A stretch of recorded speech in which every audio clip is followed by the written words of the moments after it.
तरी राजाला 2 पत्न्या आहेत. त्या 2 पत्न्या कोणत्या जर असतील तर ऐका, एक आहे प्रवृत्ती आणि दुसरी निवृत्ती. तर सांगा मग आपल्याला प्रवृत्ती आवडते का निवृत्ती आवडते? प्रवृत्ती म्हणजे संसार आणि निवृत्ती म्हणजे परमार्थ. मग खरं सांगा, कारण की तुम्ही धर्ममंडपात बसलेले, कथा मंडपात बसलेले, तुम्हाला संसार आवडतो का परमार्थ आवडतो? तुम्ही आपल्याला बहुतेकांना बहुतेक तुमची आमची स्वाभाविक ओढ आहे का, आपण परमार्थ जरी करीत असलो तरी तुमची आपली स्वाभाविक ओढ संसाराकडे, प्रपंच. प्रपंच म्हणजे सुरुची आहे का, आणि परमार्थ म्हणजे सुनीती. तुमची आमची स्वाभाविक ओढ संसाराकडे, प्रपंचाकडे. म्हणून ही केवळ उत्तानपाद राजाची कथा समजू नका, तुम्ही आपण प्रत्येक जीवाची ही कथा आहे.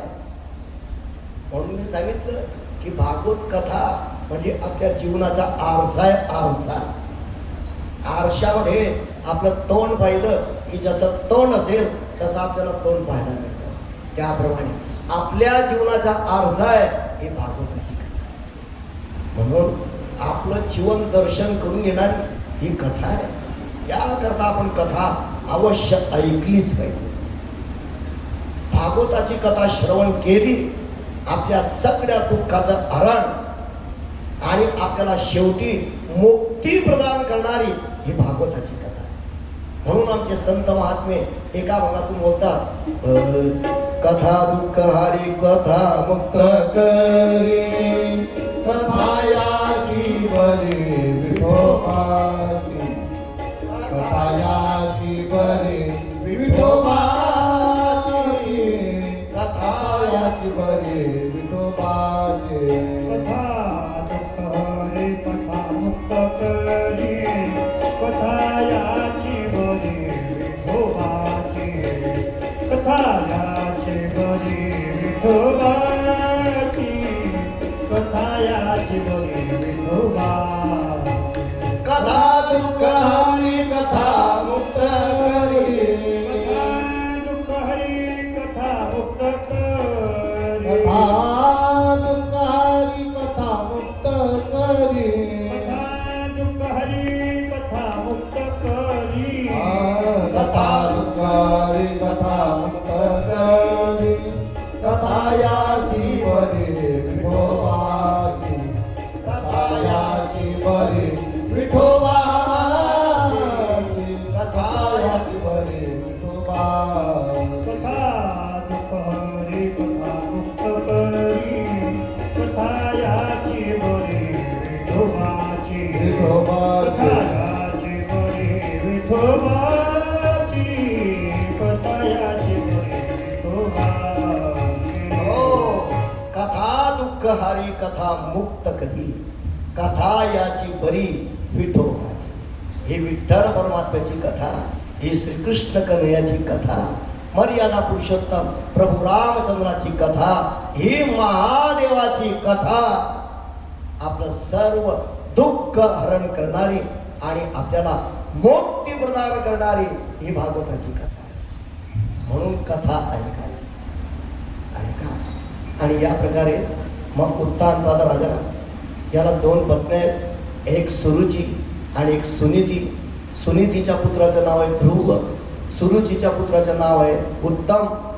आणि एका वेळेला हा उत्तानपाद राजा आपल्या सिंहासनावर बसलेला आहे. राजाच्या बाजूला त्याची आवडती पत्नी सुरुची बसलेली आहे आणि राजाच्या डाव्या मांडीवर हा सुरुचीचा पुत्र उत्तम हा राजाच्या मांडीवर खेळतोय.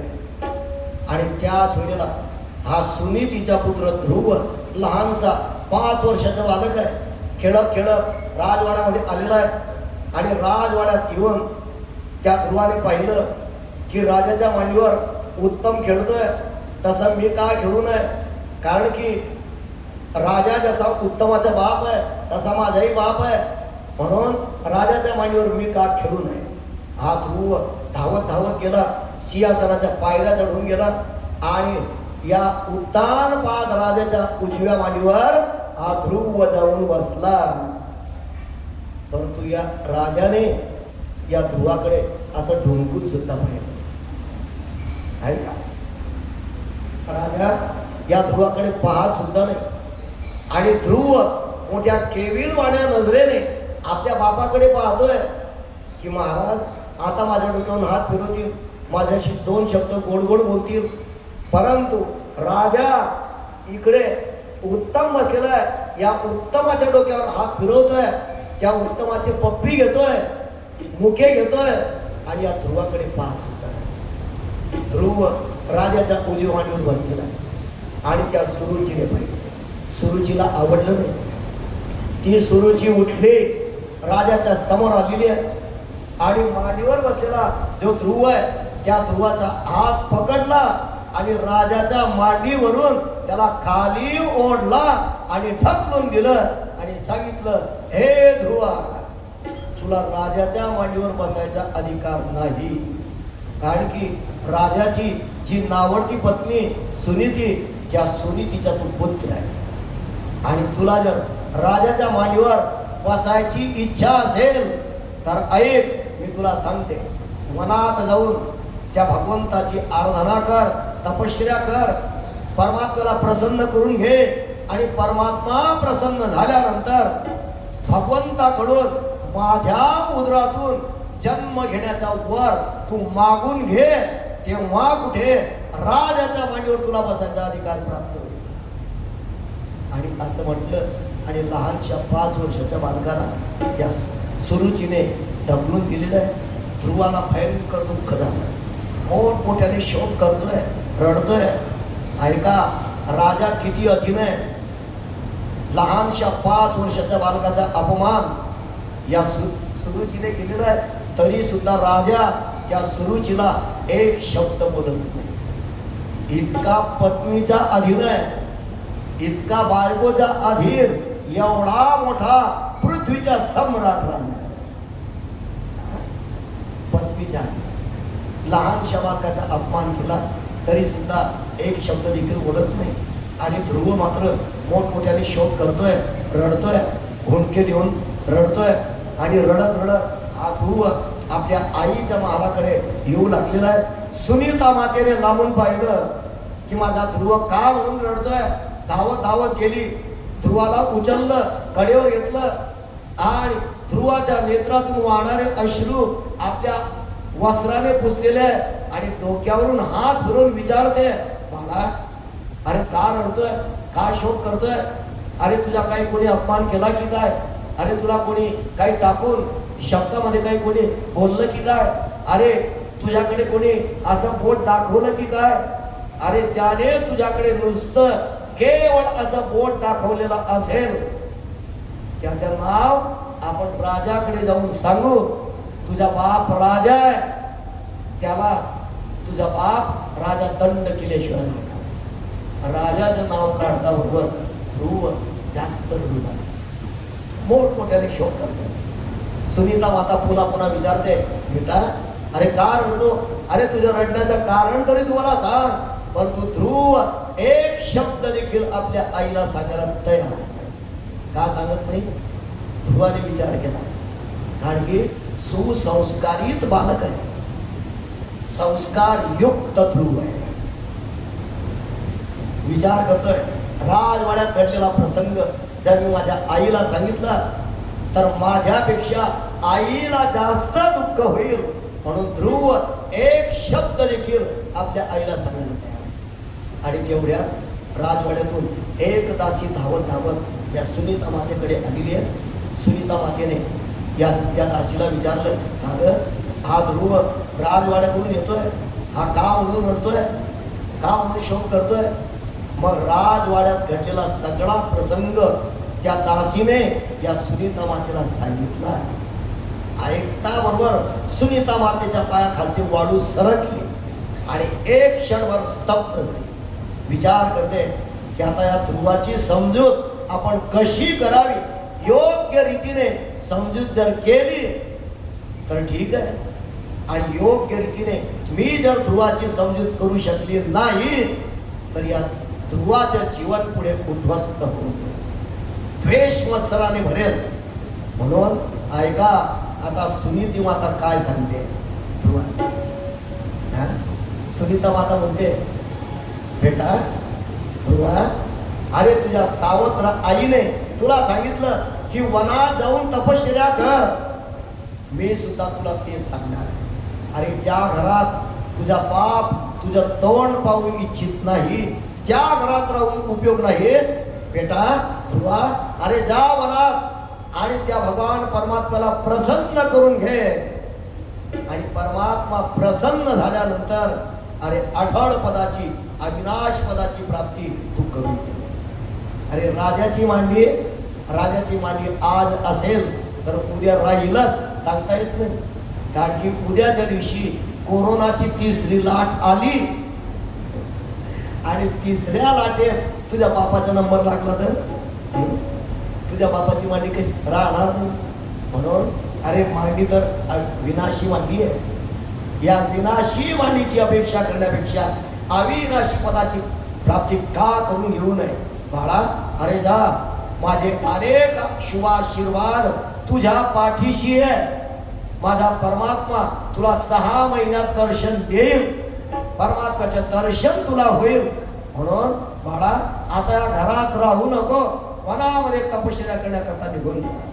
माझा परमात्मा तुझ्या पाठी राखा.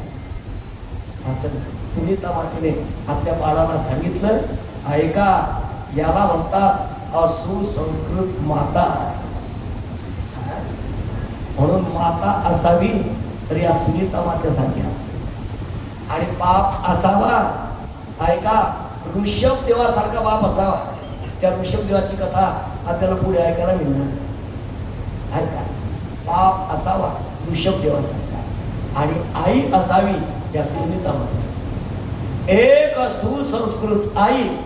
ऐका बरं का, आम्ही ज्यावेळी आळंदीला शिकत होतो ना, त्यावेळी आम्हाला शिकवणारे आमचे गुरु होते वैकुंठवासी गुरुवर्य विठ्ठलबुवा चौधरी.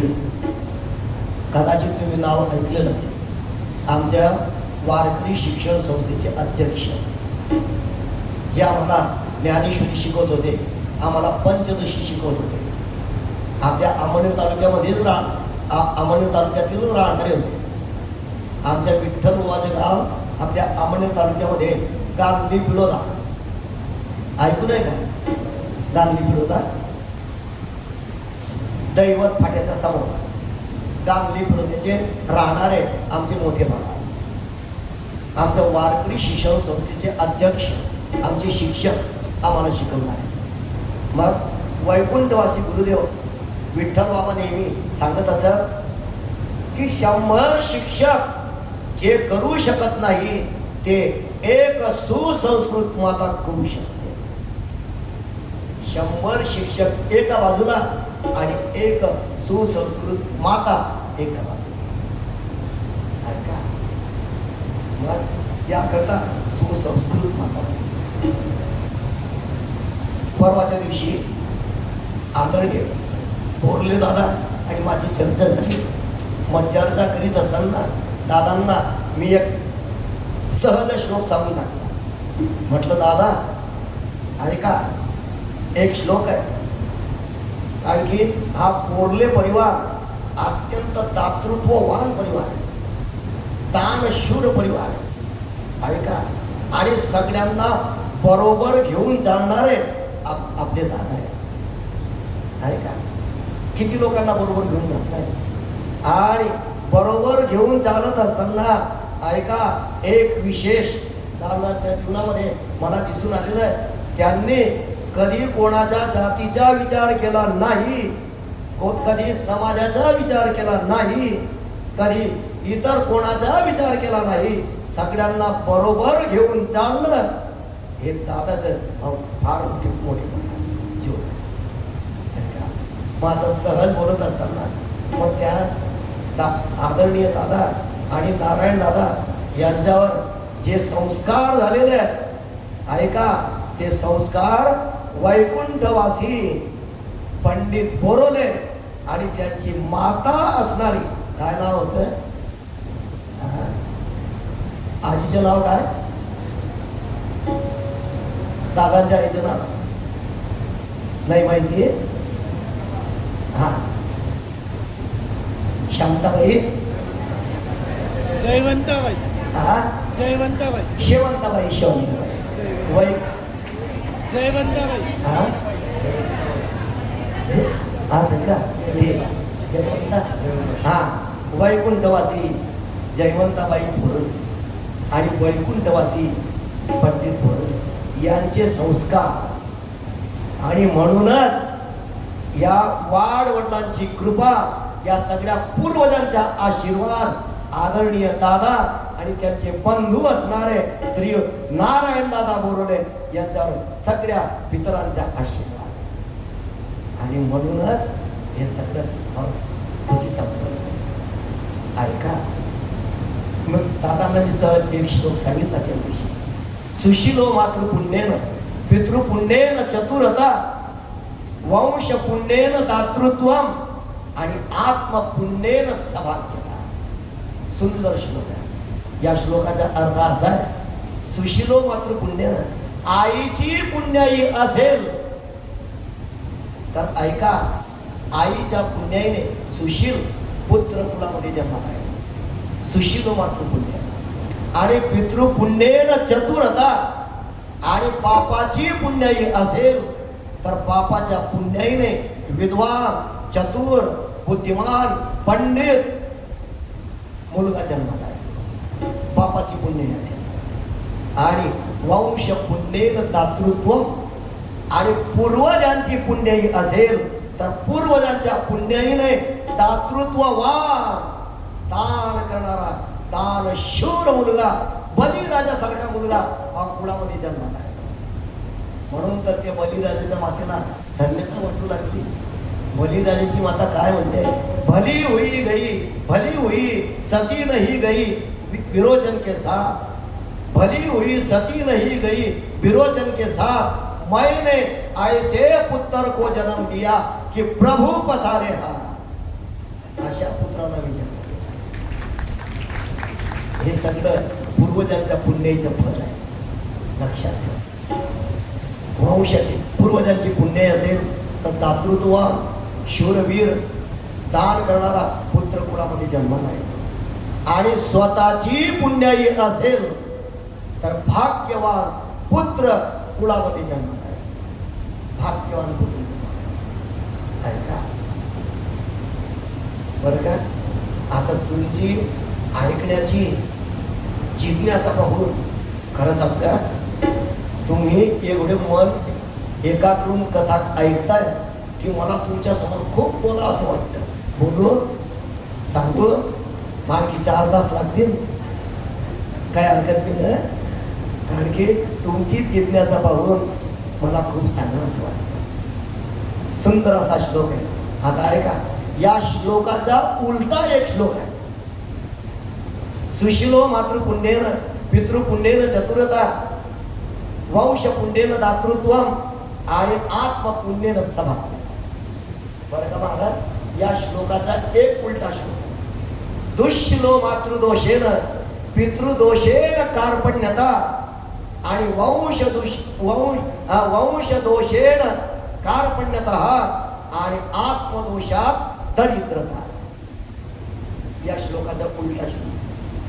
आईचा दोष असेल, आईच्या दोषाने कुळामध्ये दुष्शिल मुलगा जन्माला आहे, वाईट पुत्र जन्माला आहे, दारुड्या मुलगा जन्माला. समजावं याचा आईचा काहीतरी दोष आहे.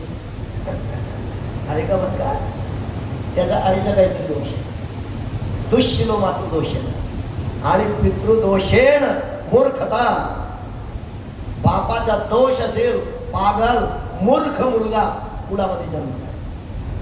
आणि पूर्वजांचा दोष असेल तर पूर्वजांच्या दोषाने, पूर्वजांच्या पापाने कुळामध्ये अत्यंत कृपण, अजिबात दान धर्म करत नाही. सप्ताला वर्गणी देतो, 51 रुपये 50 रुपये वर्गणी देतो, परंतु सप्ताह झाल्यानंतर त्या सप्ताहाचा सगळा हिशोब पाहतो. अत्यंत कृपण मुलगा जन्माला आहे. पूर्वजांचा दोष असेल आणि स्वतःचा दोष असेल, ऐका, स्वतःचा दोष असेल तर स्वतःच्या दोषाने दरिद्री मुलगा कुळामध्ये जन्माला आहे. हे सगळं संस्कारावर अवलंबून आहे. म्हणून तर आमच्या जगद्गुरु तुकोबरांनी कोणत्या मात्या पित्यांना धन्यता दिलेली आहे. ऐका, या मनुष्य जन्माला येऊन जो आपल्या हिताच्या बाबतीत जागा आहे आणि त्यांना जे जन्म देणारे आई वडील आहे ते खरोखर धन्य आहे, धन्य आहे. आपुलिया हिता जो आसे जागता, आपुलिया हिता असे जो जागता, आपुलिया हिता जो से जगता, आपुलिया हिता असे जो जगता. धन्य माता पिता तयाचिया, धन्य माता पिता तयाचिया, पुरी कन्या पुत्र होती जे सात्विक, पुरी कन्या पुत्र होती जे सात्विक. धन्य माता पिता तयाचिया, धन्य माता पिता तयाचिया, पुरी कन्या पुत्र होती जी सात्विक, पुरी कन्या पुत्र होती जी सात्विक. म्हणून आमचे जगद्गुरु तुकोबर आहे.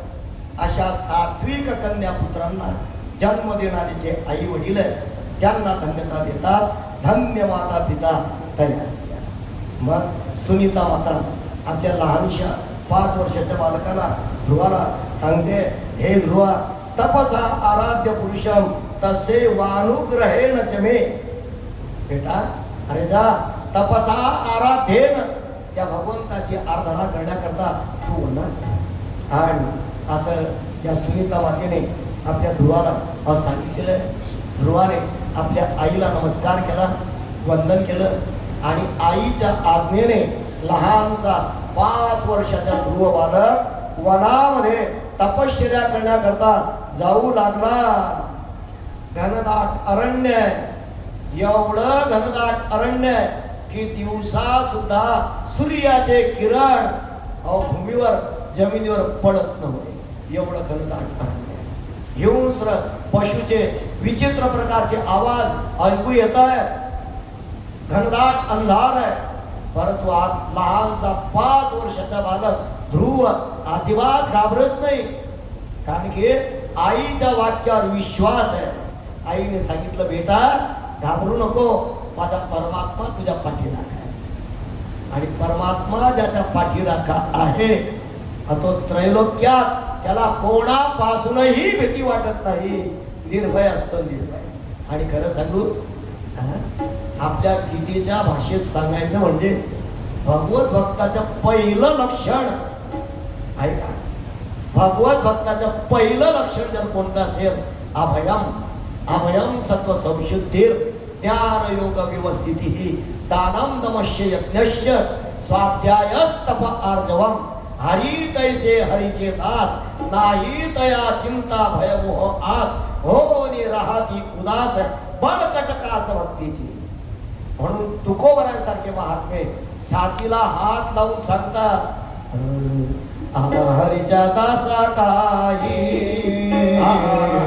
हरीच्या दासा काही,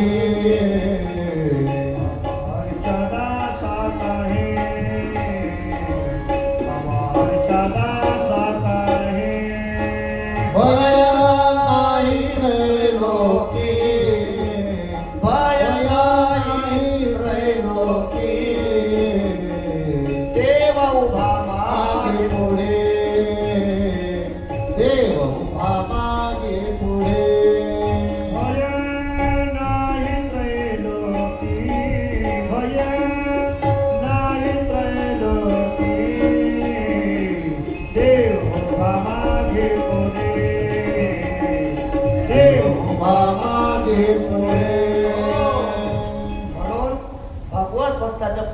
लक्षण आहे अभयम निर्भयता.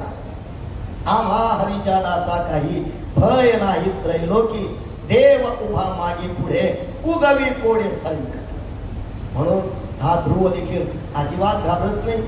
आपल्या आईच्या वाक्यावर विश्वास ठेवून घनदाट अरण्यातून प्रवास करू लागलेला आहे.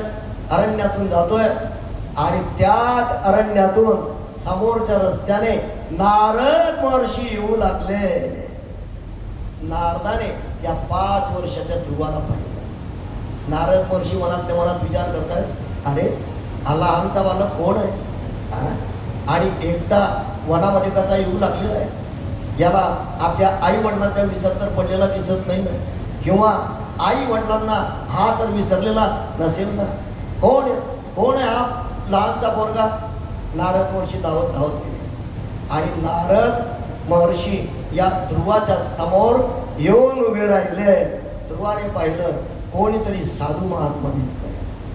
पाहता बरोबर ध्रुवाने काय केलं, नारदाच्या चरणावर साष्टांग प्रणिपात घातला. श्री संताची या माथा चरणावरी साष्टांग हे करी नारदाच्या चरणावर मस्तक ठेवलं, नमस्कार केला. नारद महर्षींना आनंद झाला. अरे कोणीतरी संस्कारयुक्त घराण्यातील हा बालक दिसतोय. नारदांनी पटकन उचललं, कडेवर घेतलं, या ध्रुवाच्या डोक्यावरून पाठीवरून प्रेमाने हात फिरवला. विचारलं, बाळा अरे तू कोण आहे, कशा करता वनात आलेला आहे, अरे तुझं नाव काय, तुझ्या बापाचं नाव काय आणि तू का म्हणून वनात आलेला आहे. माता ध्रुव सांगतोय, महाराज ऐका मी कोण आहे. उत्तानपाद राजाचा पुत्र मी ध्रुव. अरे बाप, एवढ्या मोठ्या राजाचा तू मुलगा आणि तू मनात आला कसा काय. मग ध्रुवाने सगळा वृत्तांत नारदाला सांगितलं. महाराज सावत्र आईने माझा अपमान केला आणि मी माझ्या आईच्या आज्ञेने परमात्म्याला प्रसन्न करून घेण्याकरता वनात तपश्चर्या करण्याकरता आलेलो आहे. भगवंताचं दर्शन आता मी करणार. माता ऐका, नारद महर्षी या ध्रुवाची अगोदर आता परीक्षा घेतात. ध्रुवाची परीक्षा घेतात. ध्रुवाला बोलतात, हे ध्रुवा अरे तुझं हे वय काही तपश्चर्या करण्याचं वय आहे का, भजन करण्याचं वय आहे का. अरे भजन कोणी करावं हा, जे रिटायर झालेले आहेत 60च्या पुढे गेले हा, जे पेन्शनर आहेत त्यांनी भगवंताचे भजन करावं, तपश्चर्या करावी, कथा ऐकावी. अरे तुझ्यासारख्याने भजन करण्याचं तुझं वय नाही. अरे हसण्याचं कुदण्याचं मौज मस्ती करण्याचं वय आहे. चल माझ्यासोबत, मी तुला तुझ्या घरी पोहोचवून देतो. तुझ्या आईला तुझ्या बापाला समजावून सांग, चल माझ्यासोबत. मग ध्रुव काय म्हणतो, महाराज जो बाप माझं तोंड पाहू इच्छित नाही त्या बापाचं मला सुद्धा तोंड पाहण्याची इच्छा होती. मी त्या परमात्म्याला प्रसन्न करून घेणार. परमात्म्याचे दर्शन करून घेतल्याशिवाय मी घरचा रस्ता धरणार नाही, कारण की माझ्या आईची मला आज्ञा आहे. मग नारद महर्षींना आनंद. नारद महर्षींनी मग ध्रुवाला सांगितलं, बेटा चिंता करू नको, तुला 6 महिन्यामध्ये परमात्म्याचे दर्शन होईल. मी तुला एक मंत्र देतो. नारद महर्षींनी मंत्र दिला या ध्रुवाला. कोणता मंत्र आहे का, तो मंत्र आहे ओम नमो भगवते वासुदेवाय.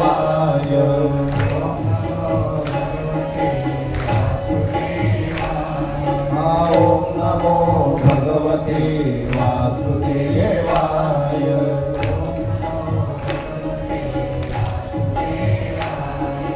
वासुदेवाय नमो वासुदेवाय. वासुदेवाय नमो वासुदेवाय. वासुदेवाय नमो वासुदेवाय. वासुदेवाय नमो वासुदेवाय. ओम नमो भगवते वासुदेवाय. हरि ओम नमो भगवते वासुदेवाय.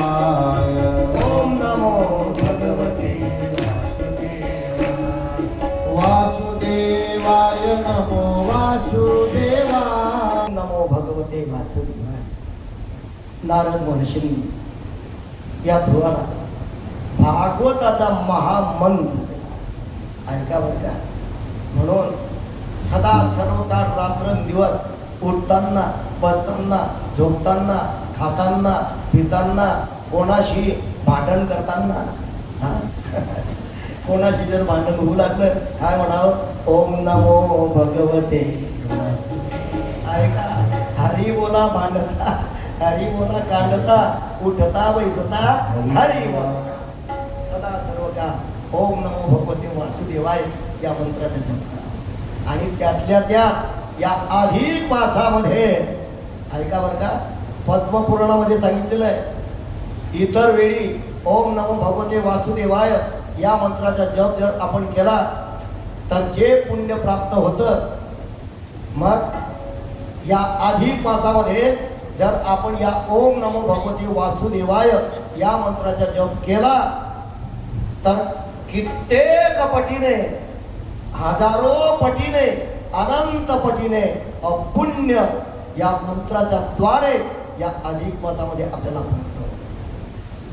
म्हणून एक महिनाभर सदा सर्व काळ या ओम नमो भगवते वासुदेवाय या मंत्राचा जप करा.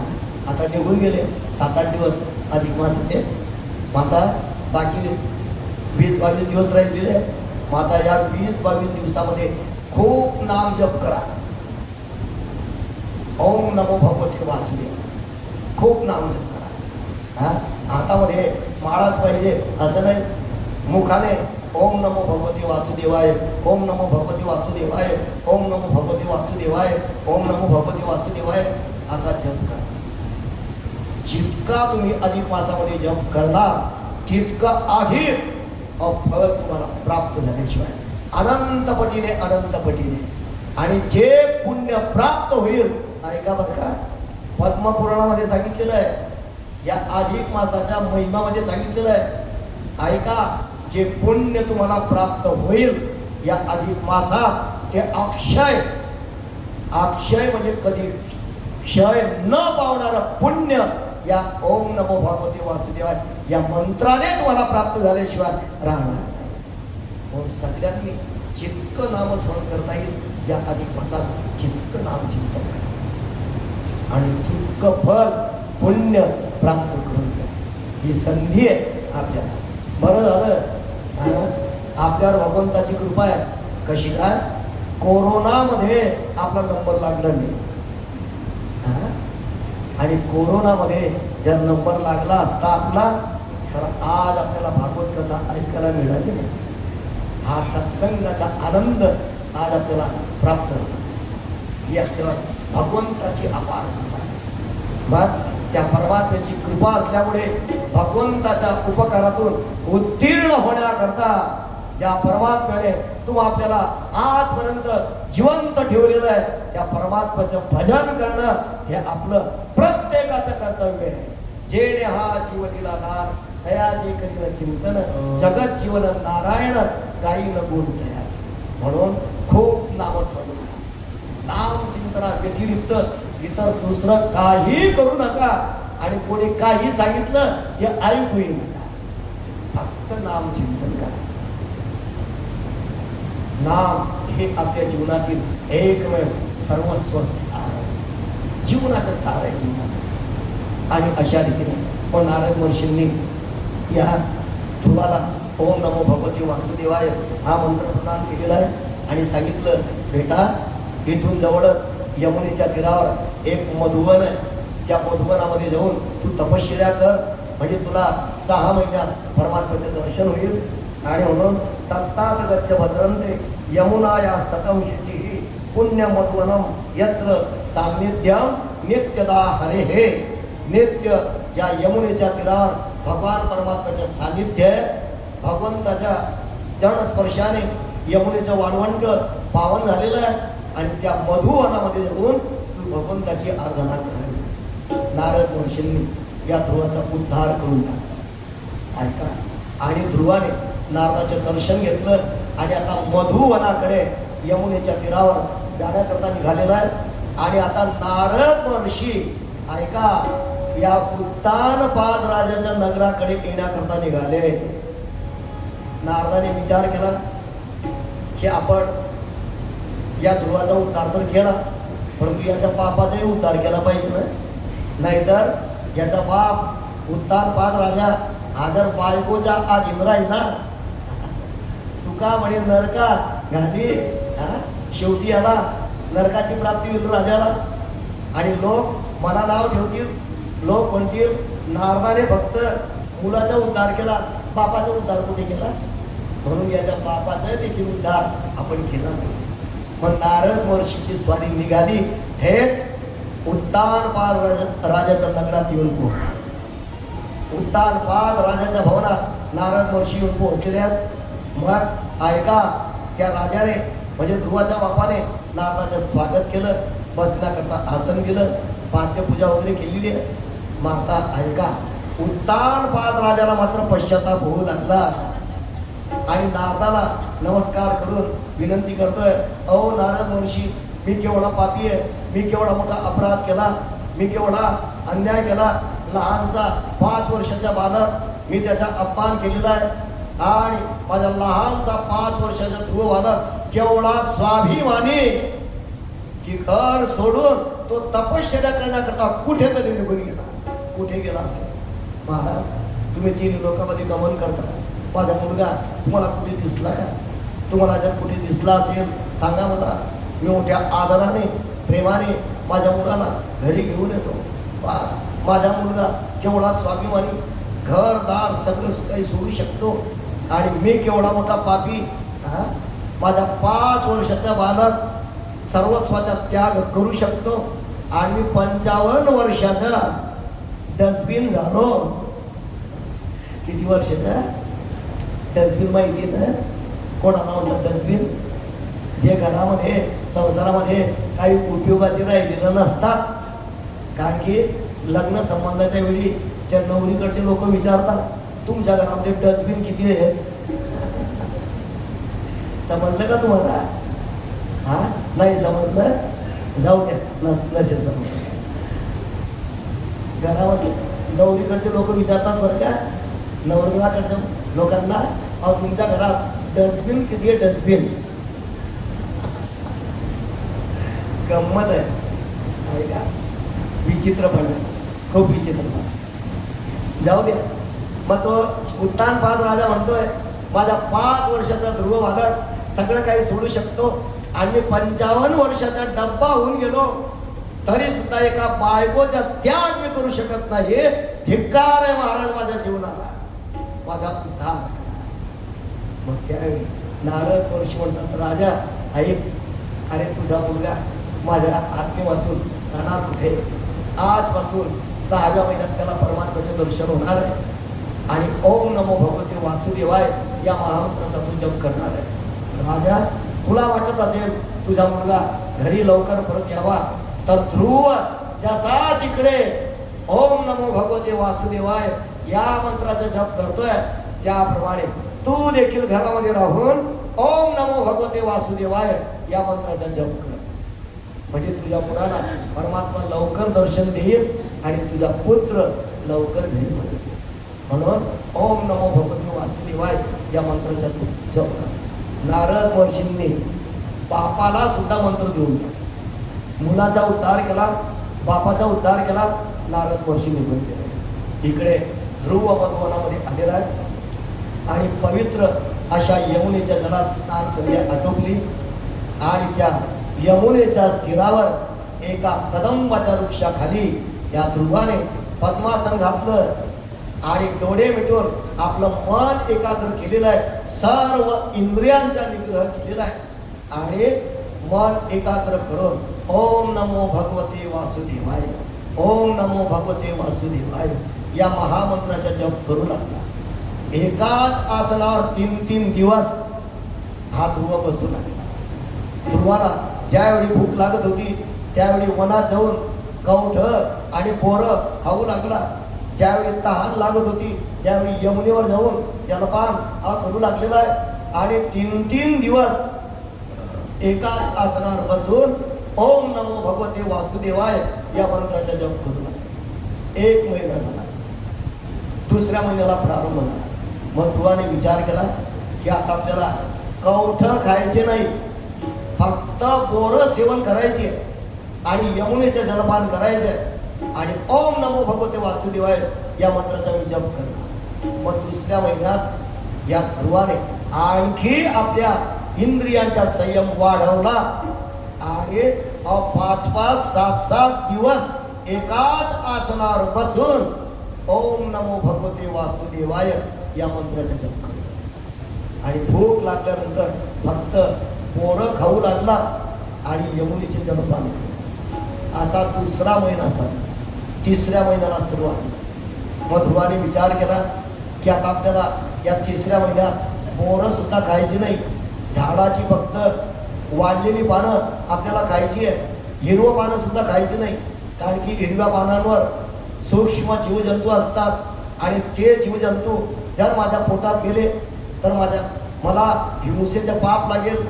म्हणून हिरवे पानं सुद्धा मी खाणार नाही, तर झाडाची वाढलेली पानं मी भक्षण करेन. आणि तिसऱ्या महिन्यात हा ध्रुव फक्त झाडाची वाढलेली पानं खाऊ लागला आणि 9-9, 10-10 दिवस एकाच आसनावर बसून तपश्चर्या करू लागला. तिसरा महिना संपला. चौथ्या महिन्यात झाडाची पानं सुद्धा खाणं सोडून दिलं, फक्त यमुनेच्या जलपान करू लागलेलं आहे. चौथा महिना संपला. 5व्या महिन्यात यमुनेचे जलपान देखील सोडून दिलं.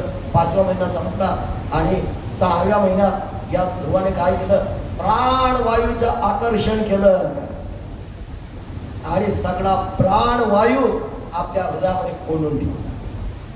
प्राणवायू हृदयामध्ये कोंडून ठेवल्यामुळे वारा वाहणं बंद होऊन गेलं. वारा वाहणं बंद झाल्यामुळे सगळे प्राणी मात्र प्राणवायू वाचून तळमळू लागले. सगळ्या त्रैलोक्यात हाहाकार उडालेला आहे. देवता, ऋषी, मुनी, ब्राह्मण यांना सगळ्यांना भीती वाटू लागलेली आहे. प्राणवायू वाचून आता सगळे प्राणी मात्र हे मेल्याशिवाय राहणार नाही. कोणी या प्राणवायूचं आकर्षण केलेलं आहे. मग सगळेच्या सगळे देव भगवान विष्णूकडे गेले.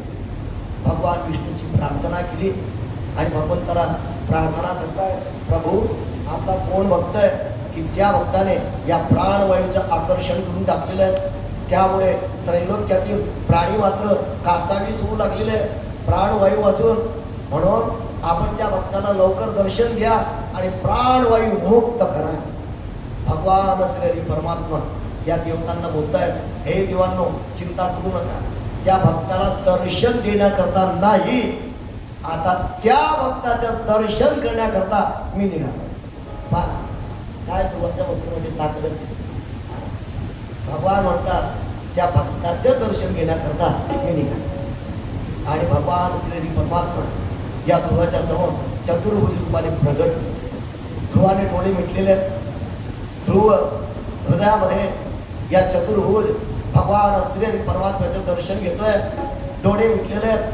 भगवान परमात्मा पुढे उभे आहेत आणि भगवंताने हाक मारली, हे ध्रुवा अरे डोळे उघड. ध्रुवाने डोळे उघडले. डोळे उघडून पाहतोय हृदयामध्ये या चतुर्भुज श्याममूर्तीचं दर्शन घेत होतो. तीच मूर्ती आता चतुर्भुज रूपाने माझ्या समोर प्रगट झाली. साठविला राहे हृदय संपुष्टी, बाहेर धाकुटी मूर्ती. ध्रुवाने भगवंताचं दर्शन घेतलं. भगवंताच्या चरणावर आपलं मस्तक ठेवलेलं आहे. आणि ऐका, आता ध्रुव भगवंताच्या मुखारविंदाचं दर्शन घेऊ लागला. आणि ध्रुवाच्या मनात आलं की भगवंताचं स्तवन करा, भगवंताची स्तुती करा. परंतु ध्रुव लहानसा बालक आहे, 5 वर्षाचा बालक आहे. मग त्याला भगवंताची स्तुती कशी करता येईल, स्तुती करता येत नव्हती. मग त्यावेळी भगवान श्री आणि परमात्म्याने ऐका या ध्रुवाच्या मनातील सगळा भाव ओळखला. कारण की तो परमात्मा प्रत्येकाच्या हृदयात आहे की नाही?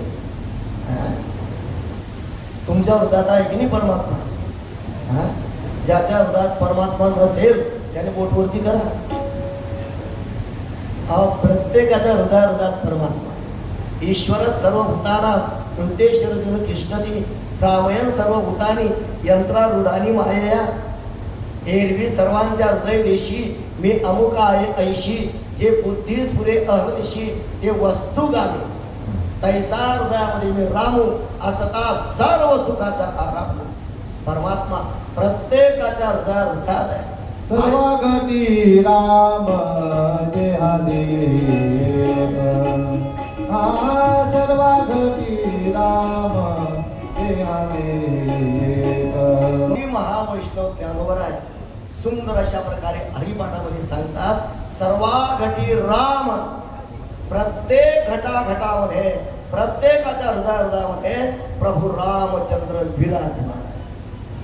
परमात्मा प्रत्येकाच्या हृदयात, मग प्रत्येकाच्या हृदयात असल्यामुळे तो तुमच्या आमचं प्रत्येकाचं हृदय जाणतो आणि त्याला सगळं काही कळतं. न सांगता तुम्हा येते कळो येते अंतर, विश्वी विश्वंभर परिहार जीव. परमात्मा सगळं काही जाणतो, त्याला सगळं काही कळत असतं. मग या ध्रुवाच्या हृदयातील भाव भगवंताने ओळखला. मग भगवान श्री परमात्म्याने काय केलं, आपल्या हातात जो शंख आहे तो शंख या ध्रुवाच्या गालावर असा फिरवला आणि ध्रुवाच्या गालावर शंख फिरवता बरोबर ज्याप्रमाणे वेद परमात्म्याचे स्तवन करतो, त्या वेदासारखी स्तुती लहानसा 5 वर्षाचा ध्रुव बालक करू लागला. आणि का कशी स्तुती करतोय, योंत प्राविश्य मम वाच मिमाम प्रसुप्ताम संजीव यज्ञ खिल शक्ती स्वधर्म शक्ती स्वधर सदाम्नः अन्यांश हस्त चरण श्रवणत्वगादीन प्राणन नमो भगवते पुरुषाय तुभ्यम. आणि का जवळजवळ 20 श्लोकातून भगवंताची स्तुती या ध्रुवाने केलेली आहे. परमात्मा प्रसन्न आणि ध्रुवाला बोलतायत, हे ध्रुवा, अरे वरमगृही, तुझ्या मनोगत ओळखून मी तुला आढळ पदाची प्राप्ती करून देऊन टाकलेली आहे. अविनाशी पद मी तुला देऊन टाकलेलं आहे. असं पद देऊन टाकलेलं आहे. तथाम परम मम. ऐका, तेने वैकुंठ भुवने घर केले, ज्ञानदेवा फळ नारायण नाम पावी जे उत्तम. अनेक प्रमाण आपल्या हरिपाठात ऐका, चिरंजीव कल्प वैकुंठी असं आढळ पद या ध्रुवाला भगवान परमात्म्याने देऊन टाकलं. मग भगवान परमात्मा बोलताय, हे ध्रुवा, हे आढळ पद घेण्याच्या अगोदर तो आता अगोदर तुझ्या बापाकडे, तुझ्या आईकडे, तुझ्या राज्यात जा, कारण की तुला राजा होऊन पाहण्याची माझी इच्छा आहे. म्हणून तो आता घरी परत. मग या ध्रुवाने भगवंताचं पुन्हा दर्शन घेतलं. परमात्मा अंतर्धान झाले आणि ध्रुव आता आपल्या घरी येण्याकरता निघालेला आहे. ऐका, बरोबर 6 महिने झालेले आणि त्याचा बाप उत्तानपाद राजा या ध्रुवाची वाट पाहू लागलेला आहे. नगराच्या बाहेर आलेला आहे. नगराच्या बाहेर येऊन आपल्या मुलाची प्रतीक्षा करू लागलेला आहे. मग रानाच्या वाटेने हा ध्रुव येत असताना उत्तानपाद राजा धावत धावत गेला आणि या ध्रुवाच्या समोर जाऊन उभा झाला. आपला बाप समोर येताबरोबर ध्रुवाने आपल्या बापाच्या चरणावर साष्टांग प्रणिपात केला, नमस्कार केला. राजाला राजाचं हृदय द्रवलं. मनातल्या मनात विचार करतोय, 6 महिन्यापूर्वी ज्या मुलाचे मी तोंड पाहू इच्छित नव्हतो, तो मुलगा, तो ध्रुव आता मला नमस्कार करतो. राजाच्या ध्रुव कडवडलं, द्रवलं. पटकन या ध्रुवाला उचललेलं, कडेवर घेतलेलं आणि ध्रुवाच्या डोक्यावरून पाठीवरून प्रेमाने हात फिरवला. मस्तक अवग्रहण केलेलं आहे. तेवढ्यात या ध्रुवाच्या दोन्ही माता धावत धावत आल्या. सुरुची आणि सुनीता माता देखील धावत धावत. आता सुरुची माता या ध्रुवाला म्हणते, ध्रुवा, अरे मला क्षमा द्या, मी तुझा अपमान केला. उलट ध्रुव काय म्हणतोय, आई तू चिंता करू नको. तू जर माझा अपमान केला नसता तर मी वनात गेलो नसतो, आणि वनात जर गेलो नसतो तर मला परमात्म्याचे दर्शन घडलं नसतं.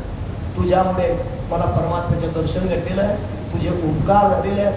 म्हणून या ध्रुवाने सुरुची माता सुनीता माता दोघांना नमस्कार केलेला आहे आणि तेवढ्यात एक प्रधानमंत्री सेवक धावत धावत आला आणि या ध्रुवांना बोलतोय, महाराज हे सगळेच्या सगळे लोक आपल्या दर्शनाची अपेक्षा करतायत, म्हणून आपण अंबारीमध्ये बसावं आणि सगळ्या नगरवासी लोकांना आपलं दर्शन द्या.